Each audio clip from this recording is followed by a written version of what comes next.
Hello guys, কেমন আছেন সবাই? আশা করি আজকে এমন একটা নিউজ দেব আপনাদেরকে যে নিউজটা শুনে আপনারা খুবই আনন্দিত হবেন।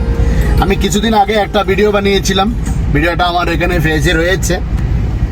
বলেছিলাম বাংলাদেশ আওয়ামী লীগের জন্য একটা সুসংবাদ আসতে যাচ্ছে, একটা স্যাংশন আসতে যাচ্ছে বাংলাদেশের উপর। যেভাবে মানবাধিকার হরণ করা হচ্ছে বাংলাদেশে, সেই বিষয়ের উপরে। তো আজকে স্টেট ডিপার্টমেন্ট নিশ্চিত করেছে যে তারা একটা বাংলাদেশের জন্য একটা চার্ট করেছে, টোটাল মানবাধিকার নিয়ে। বিনা অপরাধে মব সৃষ্টি করে, মব ভায়োলেন্স করে মানুষকে মারা হয়েছে, সব কিছুর একটা লিস্ট করা হয়েছে। গত 8 মাসের লিস্টটা নিয়ে স্টেট ডিপার্টমেন্ট থেকে খুব তাড়াতাড়ি, খুব শীঘ্রই তাদের প্রতিনিধি দল আসতে যাচ্ছে এবং বাংলাদেশের নির্বাচন পিসফুল, সকল দলের অংশগ্রহণে পিসফুল একটা ইলেকশনের জন্য তারা সিটির মধ্যে উল্লেখ করেছেন।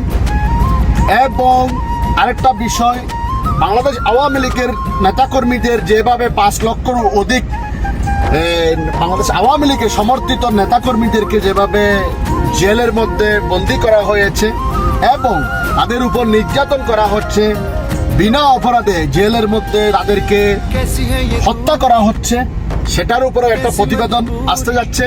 সেটার উপরেও তারা লিখেছেন এবং প্রত্যেক সিঙ্গেল 5 লক্ষ যে নেতাকর্মীদেরকে ধরা হয়েছে, প্রত্যেক সিঙ্গেল নেতাকর্মীদের হিসাব জনাব আমাদের ফ্যাসিস্ট ইউনূস সাহেবকে দিতে হবে।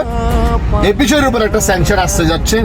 সুতরাং আজকে স্টেট ডিপার্টমেন্ট নিশ্চিত করেছে স্যাংশনটা খুব তাড়াতাড়ি প্রক্রিয়াধীন, খুব তাড়াতাড়ি তাদের প্রতিনিধি দল আসতে যাচ্ছে এবং বাংলাদেশ আওয়ামী লীগকে ফেরার একটা নতুন সুবিধা হতে যাচ্ছে।